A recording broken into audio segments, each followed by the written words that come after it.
Ba-da-ba. You guys are such ass. Welcome to The Second Wall, a binge-free zone where we look at a series and discuss it in small rounds. This time we're diving Arcane Season 2, Episodes 4 through 6. We can be found on most podcast and social media platforms, a full list of which can be found at beardingthebeast.com. Please watch Episodes 4 through 6 and then join Drew and I at the last drop to discuss the show over a pint. So Drew... Dude. Right? Finally got some of that Season 1 feeling back, eh? Holy crap. Like, I was worried after the first 3 episodes, but now, like, Episode 4 was whatever. Yeah. But, like, coming into Episode 5 and actually having some solid, impacting, emotional beats, having some actual intrigue, like, stuff actually moving forward, felt so good. So good. I think, I know we'll get into this a little bit, but I think there's a slight case of things moving a little bit too fast in the same way that we saw in Season 1, or in the first, not Season 1, in the first act of Season 2. Yeah. But it hit all of the right emotional beats. Like, I watched Episode 5, and that's when I, like, messaged you, like, so have you watched it yet? Because I desperately wanted to talk about it. I thought it was because we were supposed to record on Sunday, but I wanted to record. If you had watched it, I would have said, let's record. So, yeah.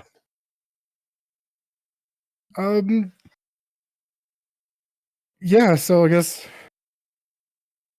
I think let's talk about the big emotional beat in episode 4.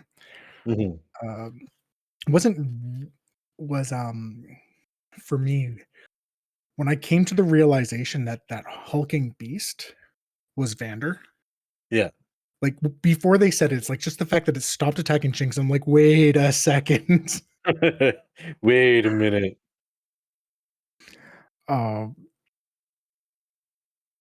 That was a big thing. It's kind of nice seeing, Jinx stepping up. It really raises the question going back to Season 1. Where's Jinx and where's Powder? I'm actually kind of like a little discontent about the Jinx versus Powder here because it's kind of like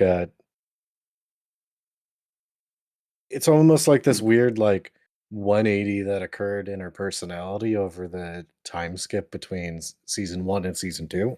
Yeah. Like I understand that with Aisha.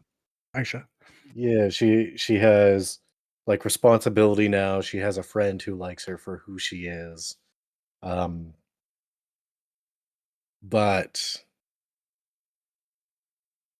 they kind of normalized her a bit, made her feel far more stable than I feel that she should be. I agree. And I think this kind of goes back to that little bit where I'm saying it's like things are moving a little bit too fast. It's a little bit more excusable because we do have a clear time skip between episodes 3 and episode 4. Yeah. We know that there's been a year. I do think, just going back to the idea of Jinx desperately needing someone for that family structure, that Aisha may have provided enough of that to stabilize her temporarily. But we're also not quite seeing and we saw a bit of the break when Aisha was put in danger. I'm choosing to make an excuse for it because I don't really have like anything to back it up. I'm just assuming that Jinx can be less guarded around Aisha because she knows she's not being judged. She knows that this is something stable in her life. Yeah. This is like a missing piece that would have been previously provided by Vander or Vi. Um, and she knows she can make a mistake and it's not going to implode everything because Yeah. this person trusts her implicitly. Yeah. And I'm thinking that's allowing her to like pull down the walls, and instead of vulnerability, we're getting maybe some powder. Yeah. Again, still a bit hard to say. It's making me feel like there is a powder, Mm. which we didn't quite get in season 1. I But don't there think was there was a powder at all. yeah. Uh, well, I thought powder was effectively a fantasy made up by Vi, and that there was always Jinx. while I could see that, and again, this is probably one of those things that could be a Bappy Hey at some point. Vi doesn't come across as enough of an unreliable narrator for me to jump into that. Hmm. So, Yeah, that's fun. The what's really interesting here with Jinx's character is she's taken the place of Vander mm, in a way, like to the point where we have murals with her and Vander next to each other in the same kind of like future leadership, not like a deity role, but like s- a, a figurehead to look up to yeah, along alongside the refusal of the call. yeah. Though it's really interesting because Jinx never played that part. Like other than her going and blowing up the the council, like Mhm. she was never the public figure. So people, I guess they're jumping around her because of the wanted posters and people placing that. But it's not like she ever directly did anything to encourage that, unlike Vander. I mean, she repeatedly attacked the upper city, which the the people in Zon blame for all their woes, and it seems to be a large part of their problems. Hmm. Like, Did she repeatedly though? I mean, in their eyes, yes. Yeah, Missile yeah, yeah, attack, paint attack, yeah. blimp attack. I don't think the blimp attack was actually her. I'm not No, certain. I'm definitely not sold on them having any involvement in that. Um, the but intrigue. she was blamed for it. Yeah, that's fair. The Yeah, so she's being put up on this pedestal where she's supposed to be the second coming of Vander. She obviously isn't, but we are having the fun trope of, refusing the call. Yeah, So like it was particularly funny when Vi and Jinx were kind of like going down into like the Undercity and the sewers, and Vi looks at the mural and there's like majestic looking Jinx with like uh disembodied Vander behind her, and she's like, "What?" right. uh, though that was actually kind of a little thing. It's like, would that have been? I'm not convinced that would have been the first time Vi would have seen that. She's been back in the Undercity. She's doing the boxing and such. This shouldn't have quite come across as that surprise to her like it seemed to. Um, I don't know. She was extremely in her own head Hmm. with a substance abuse problem and constantly bare knuckle boxing. I mean, really, the only difference there from normal was the excessive drinking. The rest of that's pretty Vi. Just throwing that out there. But Yeah, I mean, I could see her, like, seeing some of it, but not acknowledging the scope that people are beginning to look up to Jinx as some type of figure, Yeah. having never even seen her. Yeah, that's fair. Um, I really liked that callback with Aisha lighting the flare. Mhm. Um, I was kind of hoping that that Jinx would have come to that, but then we wouldn't have had what we had. Yeah, Um, going into the, like, abduction of all those people into the rescue attempt. I thought that was a really interesting moment when she was like, I'm here to rescue you." And then everybody, like, instead of cheering or running, they all, like, walked by and put their hands on her. yeah, Like, she's a s this is what I'm saying, like, she's become a symbol. yeah, she's definitely become a symbol, and well, we'll see if she lives up to the symbol. Uh, there is some indication she might, but I'm pretty sure she's going to go on a murder spree again.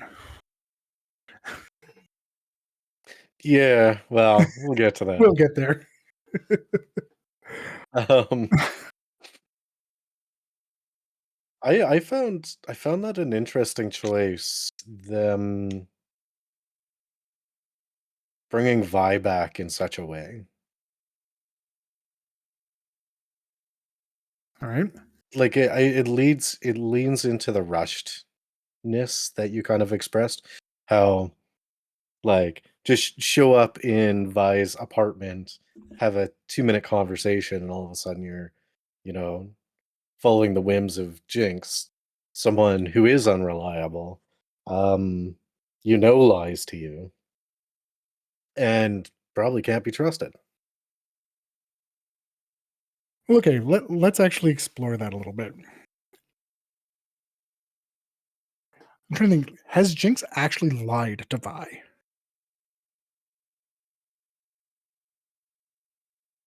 I think she's framed things in a dishonest manner.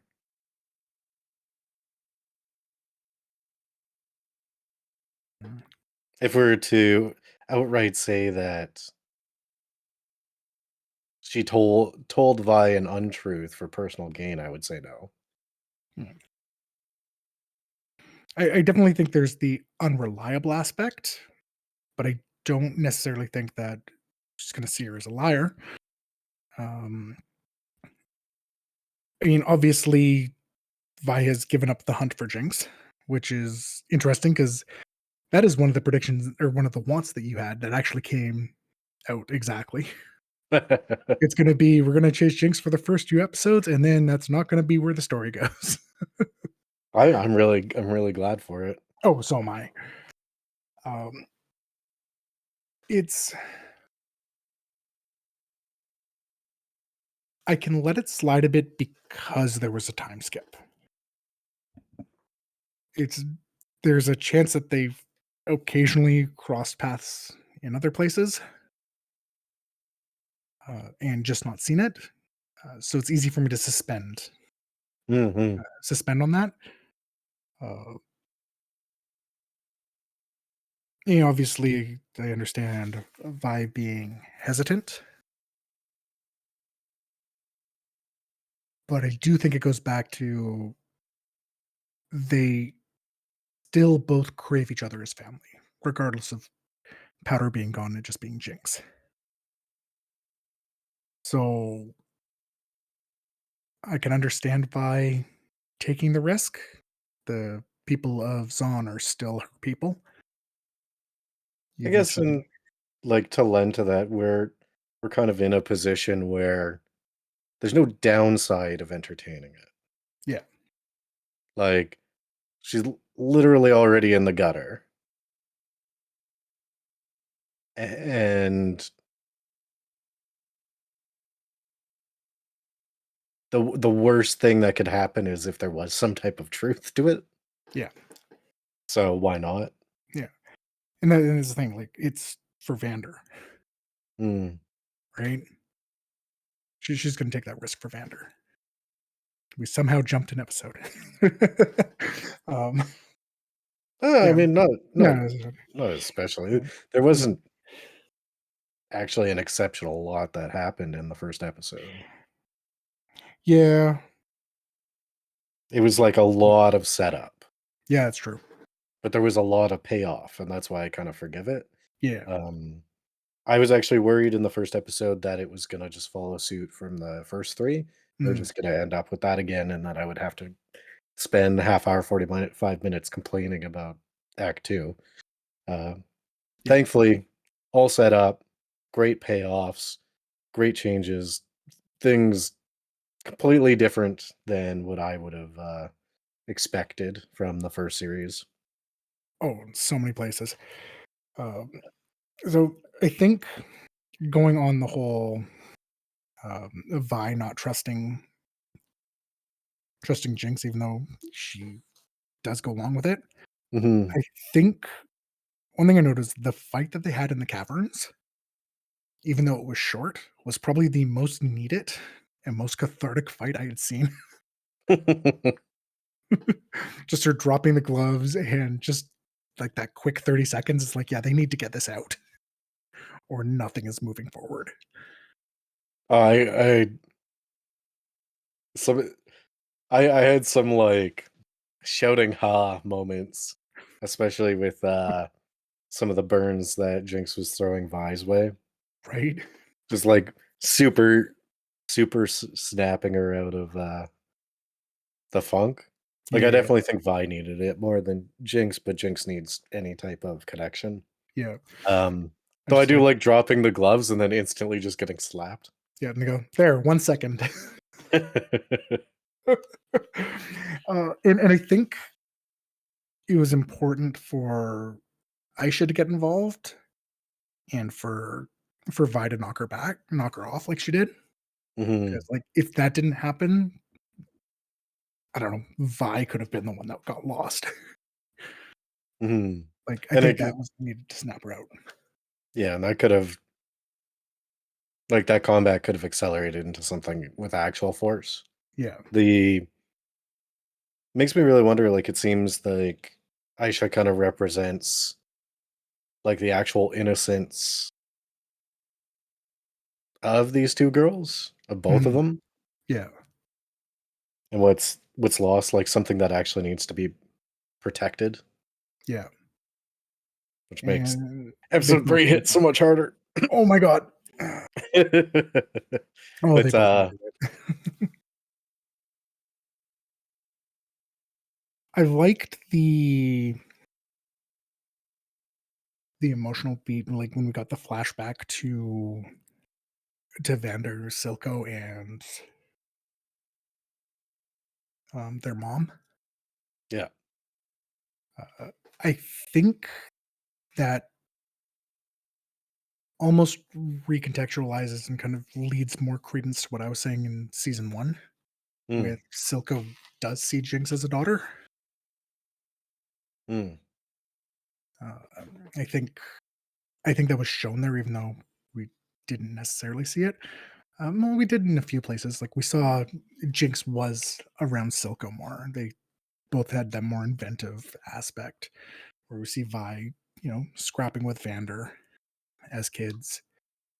Uh, so, not sure if that changed your opinion on that at all. no, it didn't really have to, Mm, because there was definitely something paternal there, but, like, for what it was mm, in the first season, I didn't it's nice to have that elaboration. I don't think it was needed for Silco's character at all. yeah, Um, but having that context, um, I think is more important for where we are mm, than, like, where we were in the first season, yeah, just because of how well that relationship was expressed in the first season. yeah, yeah. It does make me wonder what would have happened. Like even they said, if Silco had gone back there and found that note. Mhm. Yeah, definitely would have been different, but I don't think, Silco's mind would be changed all that much. Yeah.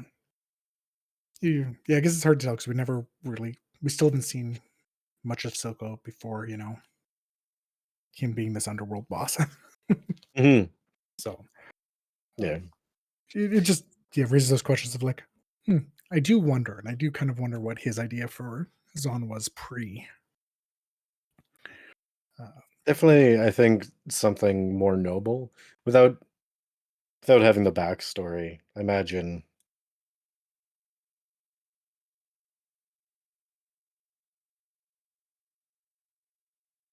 Silco probably made a mistake and Vander was too bullheaded, and it just accelerated from there. Essentially a microcosm of what we see with uh Jinx and Vi.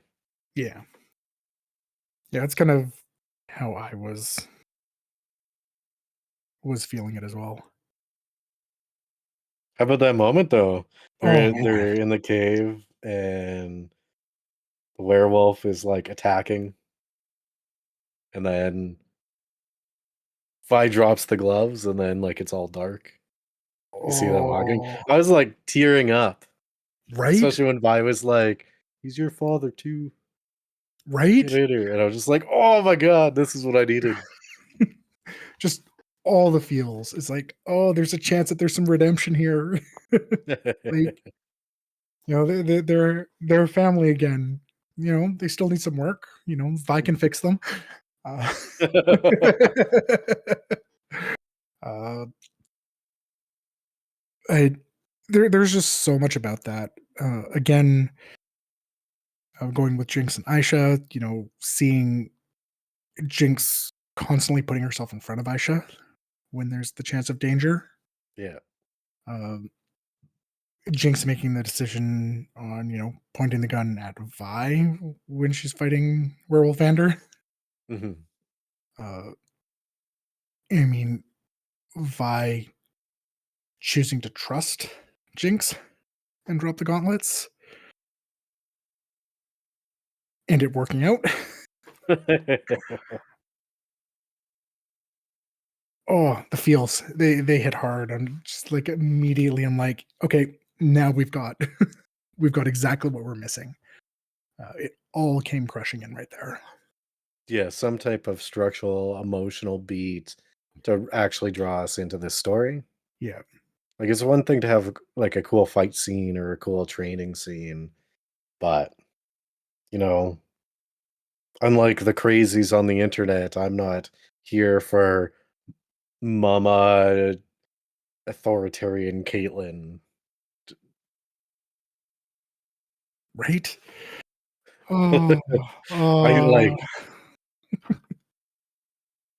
I get it, but it's weird. yeah.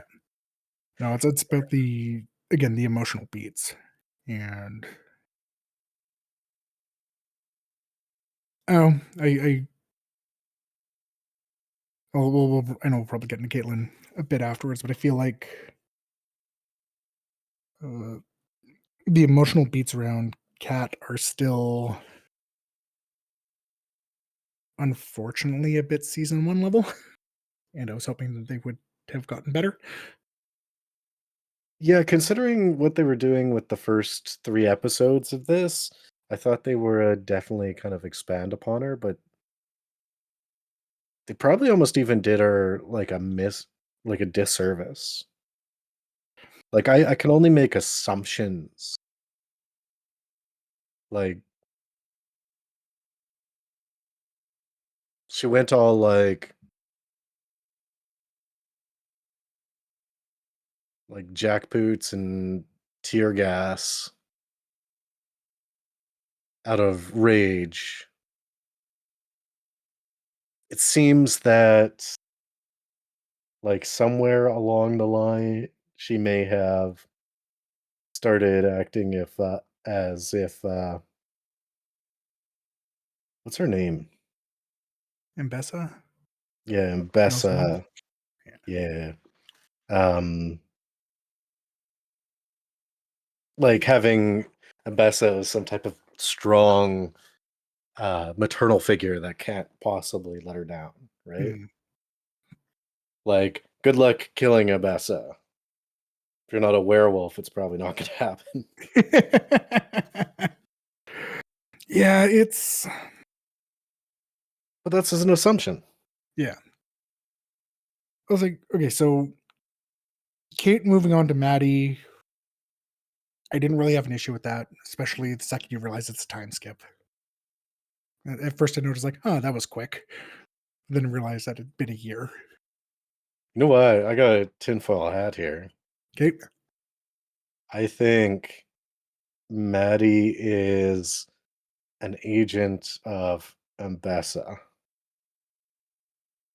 and is manipulating Cait. I would love to entertain this theory, but we literally had one scene of Maddie. But So there's nothing to go off of with it. well, I mean, like going into the first 3 episodes, right?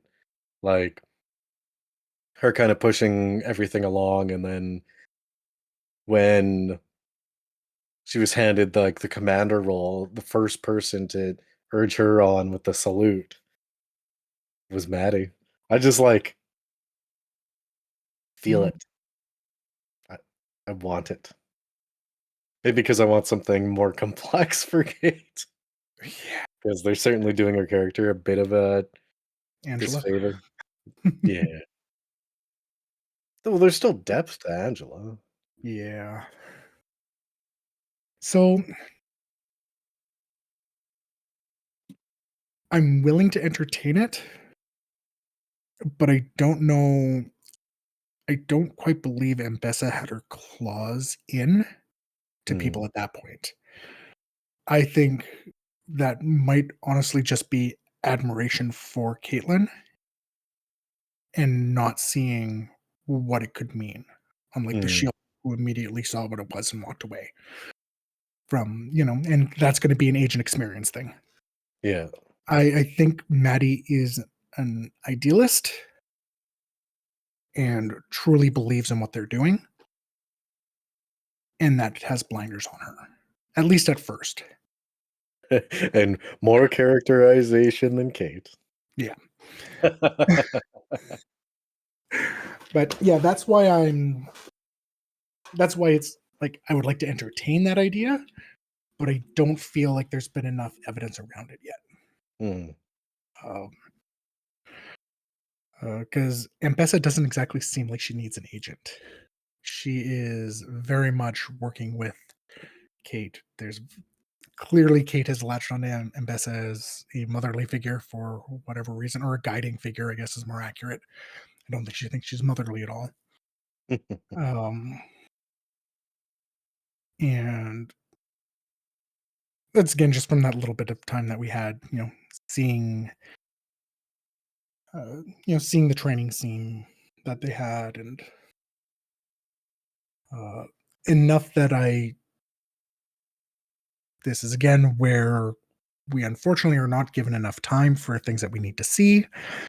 Um, when they go to Victor's commune, um, I honestly didn't know who she sided with.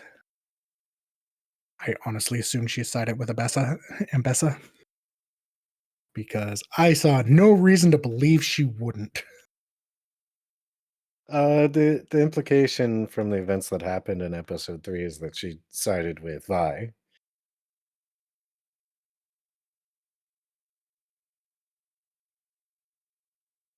This is again, this is that bit in the year that we needed to see, because I have no reason to believe that Cait is questioning what they're doing to Zahn. But And the only reason that I was questioning at all if Cait had sided with Vi, when they go to the commune, is because Vi mentioned the parent. That is the only reason I was questioning it. well, I mean, inherently Caitlin's not a bad person, right? Um Misguided, sure, but I think it was pretty clear that Ambessa was going to attack a peaceful commune. This isn't the slums anymore, right? These are like hippie farmers with no weapons. With that being said, if I wasn't there, I don't see a reason why Caitlyn wouldn't have. Again, it's not they're attacking the peaceful commune, but they are going into to extract the werewolf. And if it happens to get bloody, it happens to get bloody. I think we can make an assumption that they would encourage bloodiness. Yes. the It was a super interesting thing to me. So I guess we kind of have to like expand a little bit more on like the fight at the end. Yeah. We kind of have to talk about like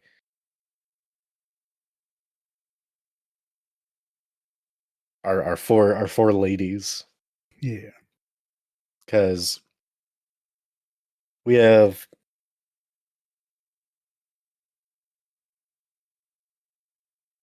a triggered Vander, from the stuff that happened with Victor and stuff, and I'm sure we'll talk about that shortly. Yeah. Um, on a rampage, there's combat is broken loose. Um, Jinx and Vi are fighting, and then Aisha, of course, gets 3 crystals, and Okay, so there is other lead up that we need to talk about with this too. It's hard to. A lot happened in season 6, episode 6. yeah. Um, 'Cause I mean, leading up to this, so with the four ladies, so seeing Jinx and Vi continuing to team up because family is super important to them, Yeah. regardless of any of the difficult, any of the issues. Um, Aisha just kind of fitting in like another younger sister, Mhm. I think is adorable. It's very clear that I think she's got bits from both of them. I don't know how she's got bits of Vi, but they're there. Yeah. Uh, but I mean, again, that could just be that family connection. Um, and so leading up to the big fight, I think it is it's important that Jinx didn't take the shot on Caitlyn. That is a massive thing. Which again is kind of where I went to that question of, is there a bit of powder? No, Because there's no reason Jinx wouldn't have taken that shot, there's no reason for Jinx to have taken the shot. except Caitlyn has taken Vi away from her completely. That was a big character thing. Yeah, and taking the shot in a peaceful environment could disrupt the situation that's occurring with her dad. Yeah, but they're It would have endangered the attacking. situation in a far negative way. Hmm. But I mean, I think I think it's just important that she held the shot for whatever reasons, because Jinx isn't the type of person who's necessarily caring about collateral damage. We've seen that. No, unless it Uh, directly impacts her family. yeah, and clearly Vander was under threat at the time, especially when she's seeing Caitlyn there and the other guy, whatever his name is. Um, but anyway, staying the hand, so Caitlyn actually gets the chance to save, and then Jinx taking the shot on the other guy. I think was very well done. I think it was a good bit of growth from Jinx. Hmm. She's not just giving into the chaos; she's actually calculating. Is where I was going with that. To them going into the fight and Vander going, it's like, "Don't you dare touch my daughters!" Mhm. and opening the chaos gates. uh, I think was. was fantastic. And even I'm not sure how much of that was necessarily Victor's influence. I think he would have done that anyway from the bits we'd seen previously. I think it was just magnified I think, yeah, because he hadn't been fully like had he been fully healed by Victor's wild magic, he probably would have died like the commune did. yeah, So actually, I think he was dying, but yes, he had a whole lot more time. It was definitely accelerated by all the spears in his body, but yeah. yeah. Um, and then to again, just that back to Aisha loading up that gun with all of those hex cores. And I'm just like, no, no, no, no, no, Hmm. no, no. Um, Yeah, to see what happens of this explosion, what happens to Aisha, what happens to Vander, and if Vander survives, will there be any of Vander left? Is yeah, also a concern. yeah, Um, but the biggest thing that I've took away from that, because like in those flashes of scenes, um, so we had Vi helping Caitlyn get up and move away, yeah, and then we see Jinx running towards Aisha and Vander, and then Vi stopping her, and in the background you can see Caitlyn see this. yeah. So the thing that I'm most intrigued with right now is what does that mean for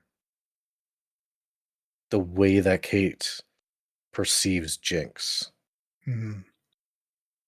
Because she's now directly seen um, the same thing that happened to her happened to Jinx.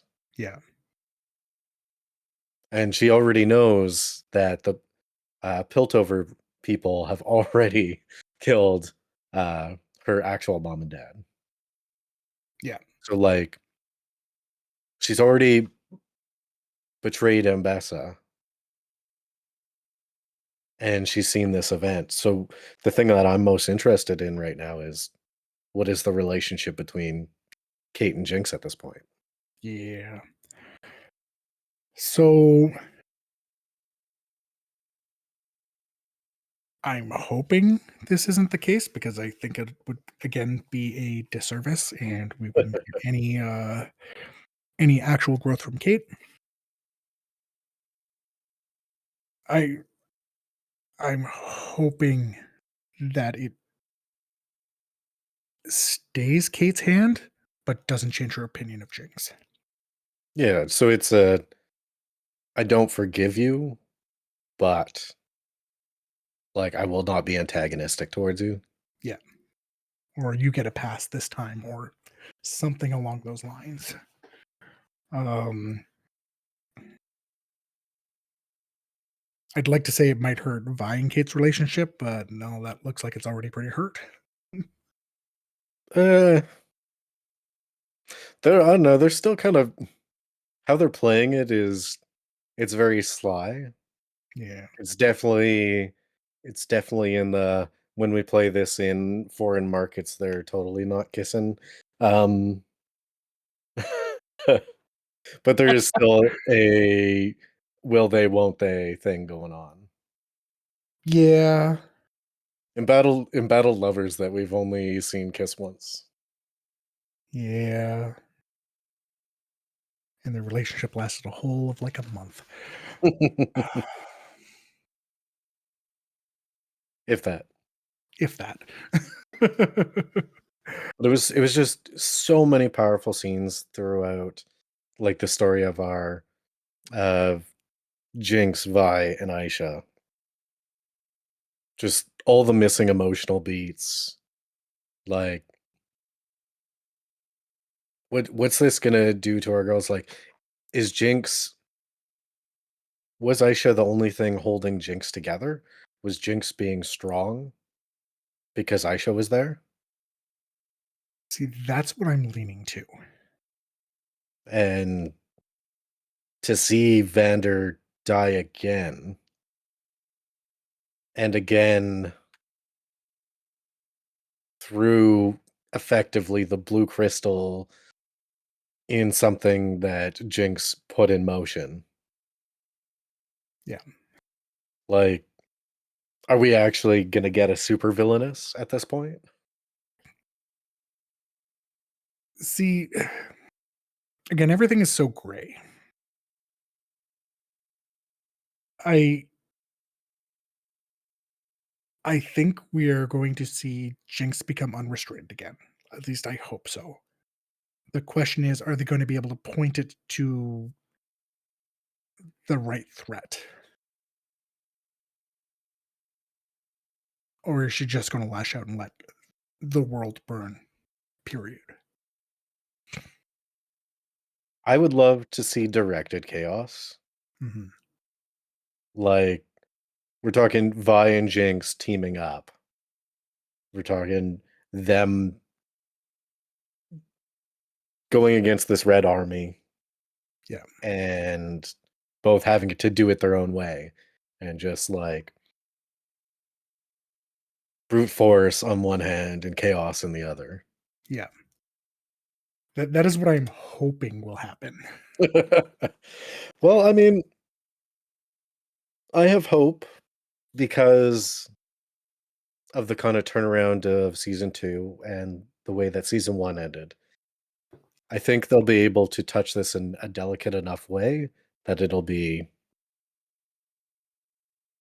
feel appropriate. Yeah. Um, Considering how season 2 is going, I'm worried that it'll feel rushed. That is what again, that's kind of where my big concern is because we've still got 2 other story beats, like, plot lines that we haven't really even talked about here yet.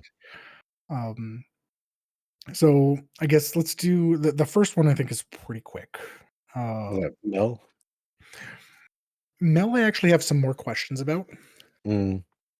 even though that will be quick as well. I think, we didn't get much of Jace, so, I mean, there's obviously the questions of where's Echo and Heimdinger? Uh, you were And definitely right about something happening. Uh, and what did Jace bring back with him? yeah. What did Jace bring back with him? I'm still a little up in the air of, with Victor not being a threat somehow, even though we didn't actually get that scene through. Um, but yeah, what did he bring back, and was his attacking Victor the right move, wrong move? It's a little hard to tell. Uh, in my opinion, I think they definitely want us to think that Chase is um, becoming an antagonist, but I've seen enough peaceful cults and communes to to know that they're not always so peaceful and Yeah, I wonder about that. There's, like, weird bits of lore they've obviously left out of this. Mhm. So there's supposed to be this cult, and there's also supposed to be, like, a girl that they kind of refer to, like, as if she's a goddess of wind Yeah. is supposed to be there. That actually might be in relationship or relation to Cait's mom. Mm, 'Cause if they built the tunnels that, ventilate the system, you might deify that a bit, right? yeah. But, considering we see things coming back from the dead, not quite what they were, like, is Victor still dead? His body is obviously going to be within acquisition, um, of Piltover and Ambessa's people. Yeah. We have our crazy alchemist guy. Yep. Who may now have his hands on Vander and Victor. Yep. And I mean, I can also assume that taking out Victor might have stopped the healing that he did, but that's not going to get rid of the hex core.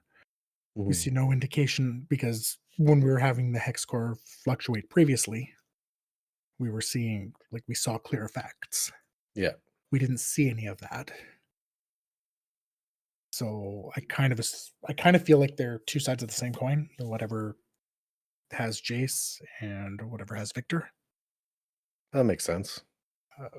Which leads me to believe that either something was freed, or I don't know, the hex core wanted Jace to do that so he could become complete again or something. Or it's just rebalancing. Yeah. Like magic being a natural force. Yeah. So it's a little hard to say what's going to happen there. It is definitely odd seeing Jace being as overtly violent as he is, but again, I don't think he was necessarily as adverse to that as season 1 made it out to be. He just was questioning it. He was just idealistic, is all. Yeah.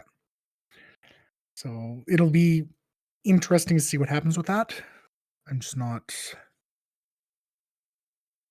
Again, from a narrative standpoint, I want to think that whatever Jace did was the right move, but I'm worried that it's going to be pushed a little too fast to get to explore it well. Yeah, especially.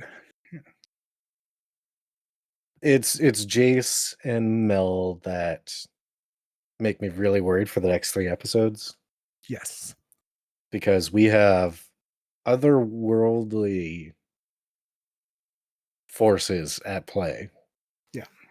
We have the Black Rose, we have whatever was brought back in the wild magic, whatever has given Jace purpose.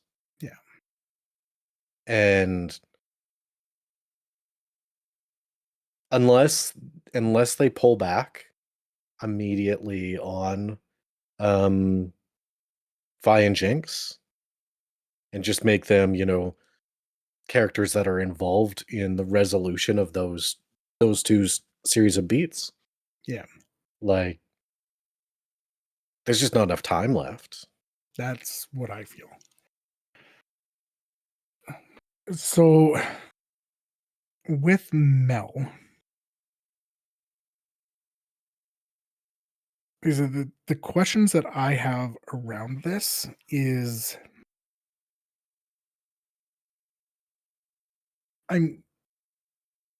they did enough that made me question, is the Black Rose actually as antagonistic as they're leading it out to seem? I do think it's antagonistic towards Ambessa. But again, I'm questioning if they're actually. Yeah, they might be antagonists. That doesn't mean they're evil, right? Right.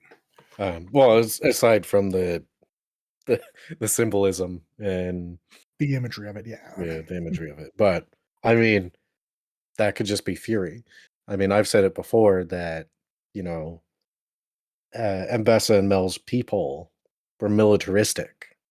Yeah. They've taken over countries. They've slaughtered. Like, in the first season, we got a glimpse of, like, they had just taken over a country of what appeared to be wizards. Yeah. So it might be all directly related, right? That's what I'm thinking. Sorry. The only thing we have right now is Mel is apparently half wizard, is what they're kind of alluding to. Yeah, that was definitely interesting. I mean, again, it could just be the other side of the Black Rose for all we know. There's indication of a half sister. I'm not sure if the Black Rose was lying about that or if it's accurate. Um, I thought his indication of that was Mel.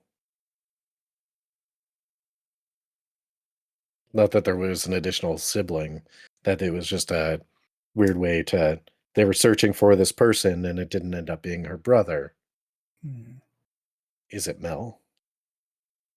possibly.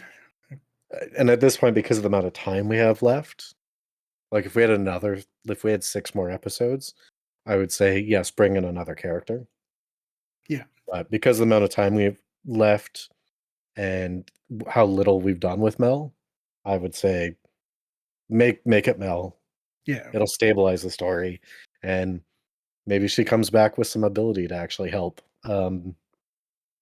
like our coterie that's gonna develop. Yeah. So it's weird seeing. Well, I guess Mel has the connection through Caitlin to get there. I think one thing that I liked the whole puzzle thing, even though it was an illusion, like to get out of that dungeon. But it did bother me that we had no indication that Mel did puzzles, Yeah, I and guess. you were leading up to it. Like I'm like, if this was Jace or someone else caught there, this would make sense to try to figure it out. Um, so I'm not sure if that felt tacked on or if it.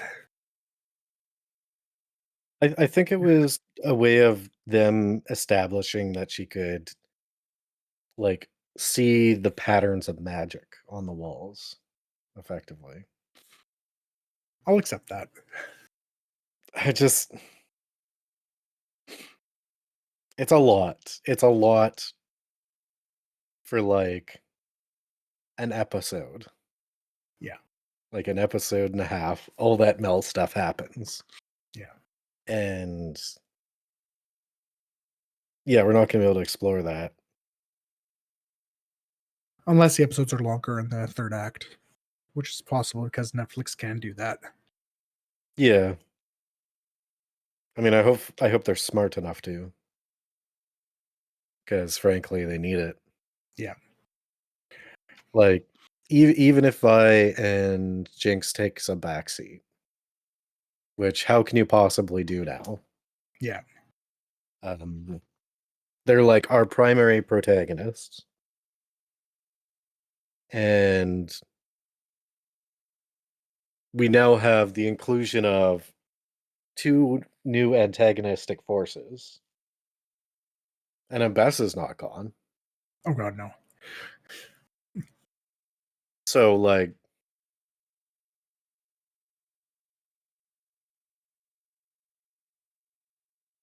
I can't even predict what's gonna happen. They're royal rumbling it.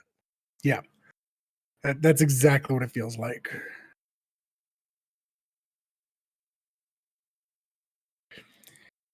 Yeah. So, in the question that I have here is, I know they've been saying for a while that season 2 is going to be the last of this story. Yeah, They're not saying there won't be more League of Legends series. yeah. So my question is, did they plan this thinking there was going to be a season 3 of this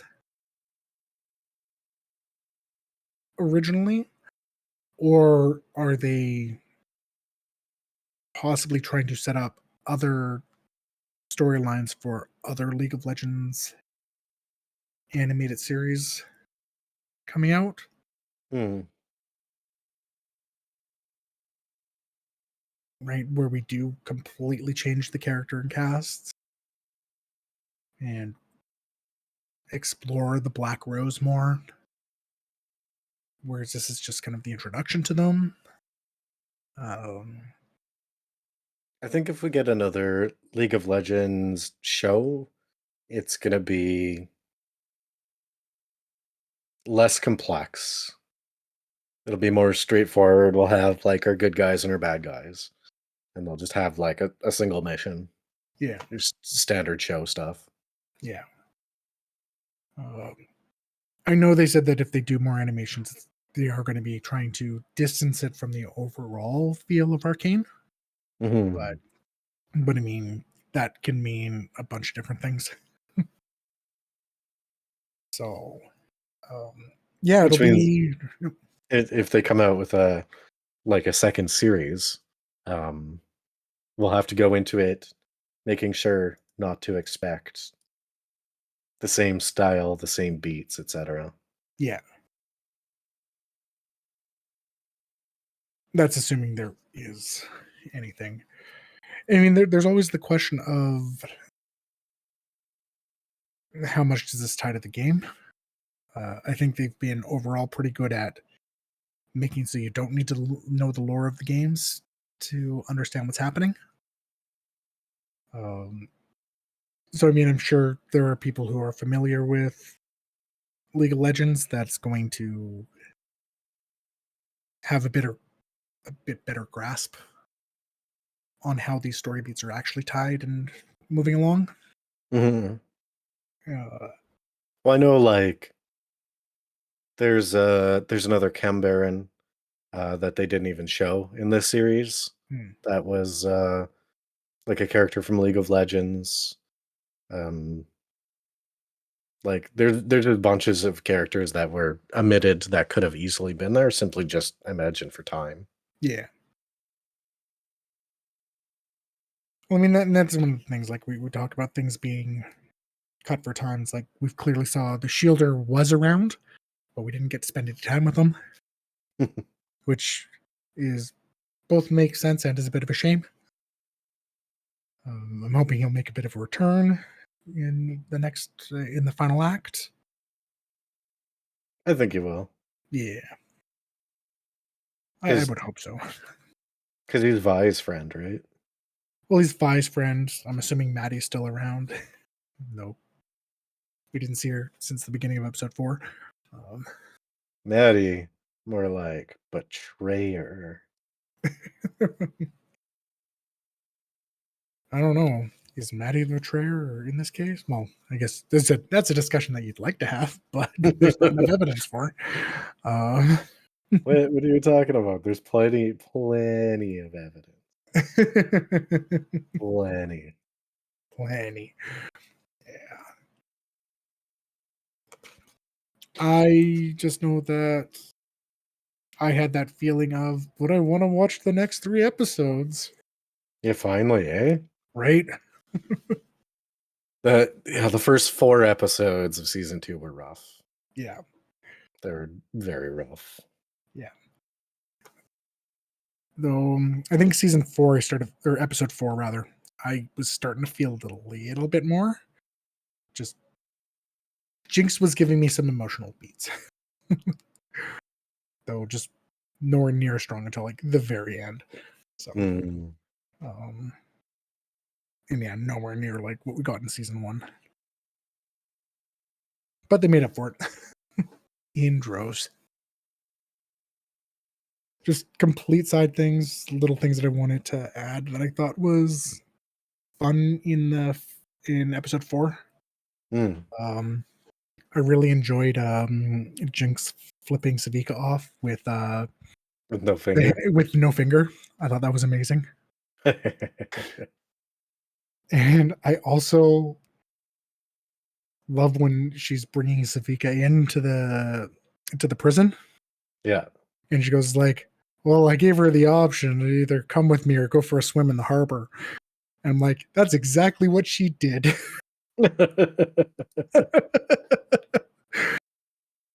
I thought those were nice character moments from Jinx. Um, and I do want to see more Savika come back.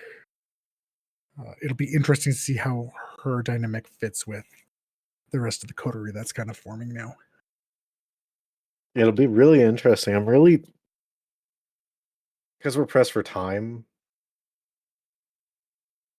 Um, I'm torn as if I want to see them, but I want Echo back because he's such a I think he's such a good character Yeah. and definitely needs like more expansion. That would be like a super missed opportunity. It's like, oh yeah, your character arc is you found something and you want to protect it and protect these people. And then the next beat of your story is you're taken away from that and you just disappear. Well, yeah, that is such a choice. Like both Echo and Heindinger had there was character growth that was there, and I was like, but where'd it go? Like, what are we doing with this? I mean, maybe they have melded into Jace the way that Sky melded into Victor. Like, we just don't know yet. That'd be weird if he like starts transforming between the three. Yeah, it would be. I don't think they'll do that, but Yeah. I just mean like their influence being there or something, like somehow merged into that hex core. Mhm. But yeah, it just feels weird to have them dropped. Or apparently dropped. You know? But I also don't know what they'll do with them.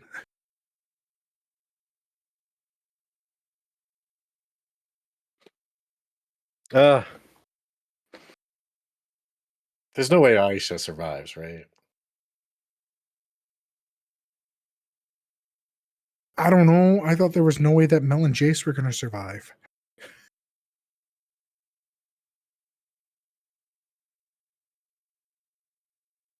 Yeah, but no one cares about Mel and Jace. Well, I care a little bit about Mel because she's hot. But I would have cared about Jace if he had died like he should have. Still think that's the stronger story beat. But I guess they well, needed to get rid of Caitlyn's mom too. yeah, I guess. Yeah. Well, all I can say is GG, Aisha. Right? Talk about play of the game. that's uh, that's some diva maneuver right there. right? uh, I think it is just that one last thing with Aisha before we kind of wrap it up. I I appreciate that Aisha could take that step because I could tell that she knew that Jinx wouldn't have been able to do it, Mm, and she stepped up and did it. Um, and I think that is very important, and especially considering how Jinx wasn't stepping up, the fact that that still got instilled into Aisha uh, is was really great. yeah, something good and sincere actually coming from Jinx. Yeah, yeah.